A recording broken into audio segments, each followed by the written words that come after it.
Hey there, fungi fanatics, nature lovers, and the generally curious. David Mushroomspore here, broadcasting live from, well, let's just say somewhere near a patch of some interesting moss. Welcome for the very first time to the Mycelium Lounge.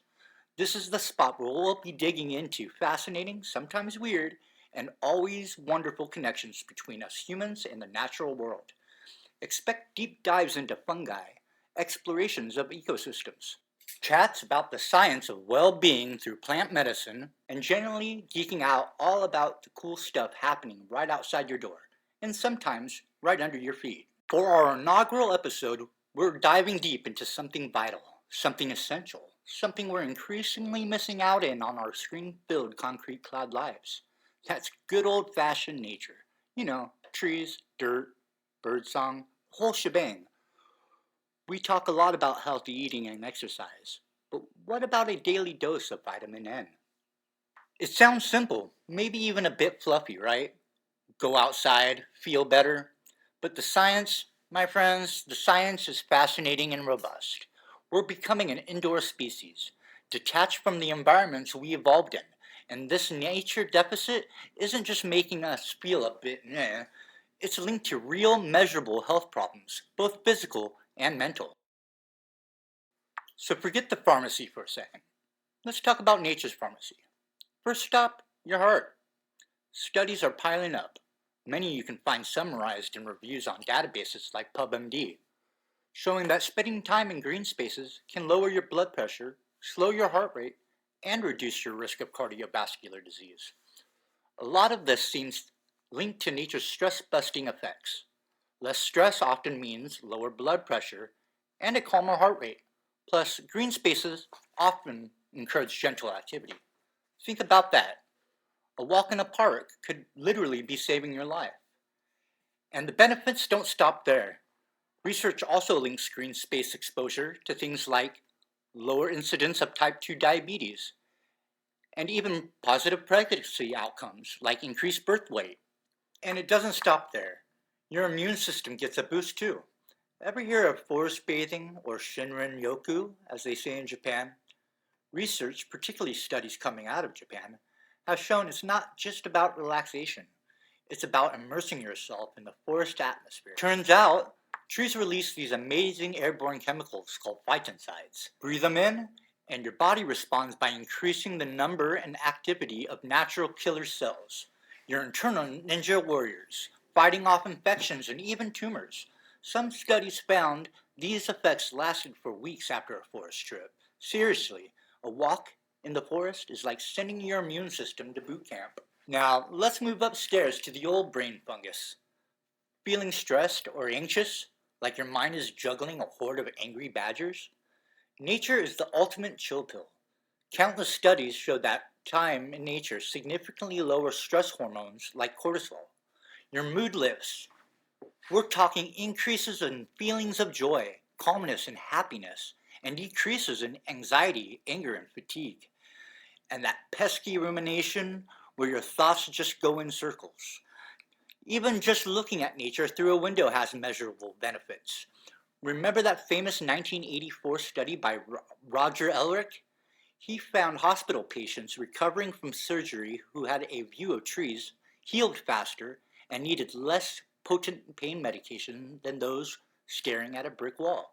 And some fascinating large-scale studies even suggest that growing up or living with more access to green space might have long-term protective effects, potentially lowering the risk of developing certain psychiatric disorders later in life. Nature, the original and best recovery room, and maybe even a preventative measure. And what about focus? In our world of constant pings, dings, and notifications, our attention spans are shot. Nature helps restore that. It engages what scientists Rachel and Stephen Kaplan called soft fascination in their attention restoration theory. Think rustling leaves, flowing water, clouds drifting. It captures your attention gently, without demanding effort, allowing the parts of your brain responsible for focus to rest and recharge. Studies comparing walks in nature versus urban settings often show improved performance on tasks requiring memory, concentration, and cognitive flexibility after the nature walk. Stuck on a problem? The solution might literally be outside. So, how does this all work? Is it magic? Well, sort of. Evolutionary magic. There's the Biophilia Hypothesis, popularized by biologist E. O. Wilson and rooted in ideas from Erich Fromm. The concept that we have an innate, deep-seated love and need for a connection with nature, hardwired into our DNA. Then there's Roger Ulrich's stress reduction theory, SRT, which posits that natural environments trigger a rapid, positive emotional and psychological calming response. And as we mentioned, the Kaplan's attention restoration theory, ART, explains the cognitive benefits. These theories often point back to our evolution. Think about it. Being quickly calmed by a safe, resource-rich natural setting, SRT, or having an innate affinity for life-supporting environments, biophilia, would have been pretty handy for survival back in the day. It's not just one thing. It's a beautiful, complex interplay. If you're curious, searching these theory names or researcher names online or in an academic database will open up a whole world of reading. Of course, it's nuanced. A quick walk in a city park might give you a mental boost, while a deep forest immersion might do more for your immune system. Coastal areas and lakes, blue spaces, have their own unique benefits for well-being and encouraging activity, an area with growing research. Even the quality matters. A biodiverse, thriving ecosystem likely offers more than a manicured lawn. Though the science on exactly how biodiversity translates to direct health benefits is still evolving, look up Old Friends or Biodiversity Hypothesis for more on that. And how much time do you need? Some studies, like one published in Scientific Reports, suggest a sweet spot around 120 minutes a week.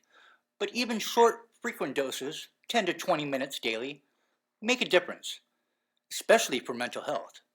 The key is consistency. And let's not forget the big picture.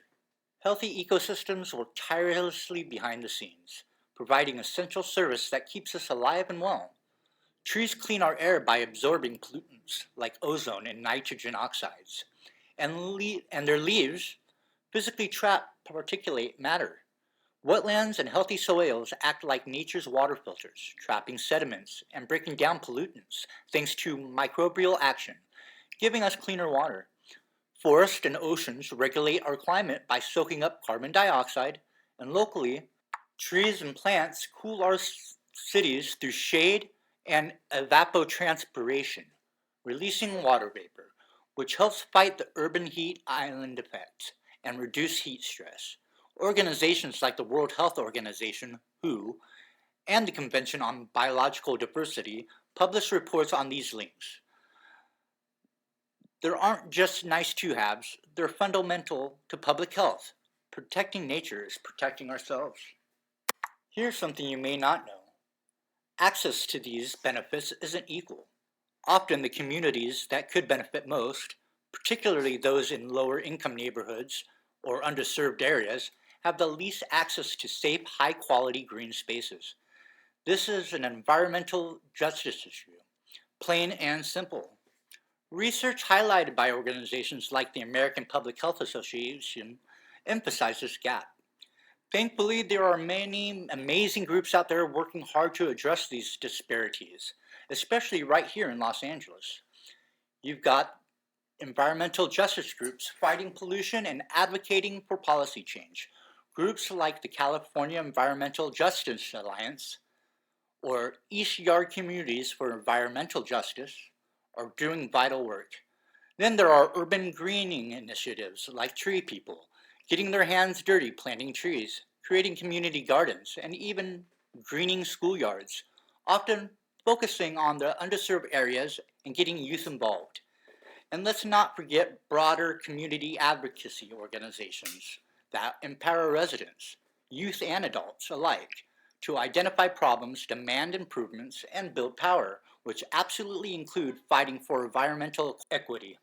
Supporting groups like these, whether through volunteering or donations, is a fantastic way to help ensure everyone, regardless of their zip code or background, can get their dose of nature's prescription.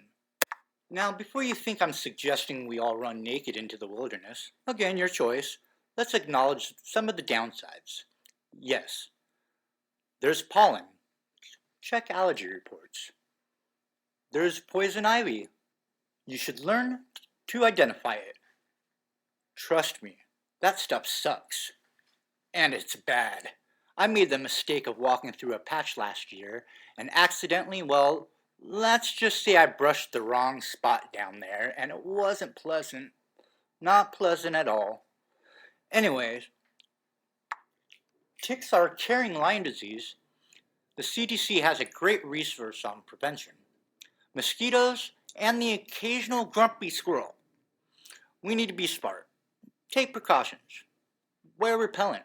And look, you don't have to use DEET. That stuff isn't the best thing to be slathering on your skin. And there are plenty of natural products available now. Though sometimes, I will admit, in a thick swarm, DEET is an absolute lifesaver. Check for ticks after you've been out. Know your poisonous plants and manage your allergies. But even with these potential pitfalls, the overwhelming evidence shows the net effect of nature exposure is profoundly positive. So what's the prescription? It's simple. Get outside regularly, mindfully. Find the nature near you, whether it's a park, a trail, a beach, a garden, or even just a tree-lined street. Sit, walk, listen, observe. Let it soak in.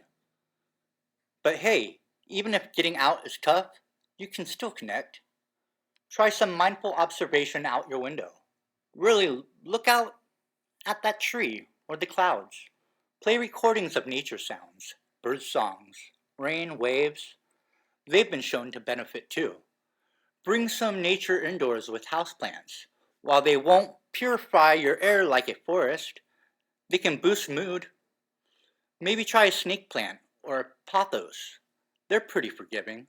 Consider joining a community garden. Great for fresh food, social connection, and nature time. Or even participate in citizen science projects, monitoring local wildlife from your backyard.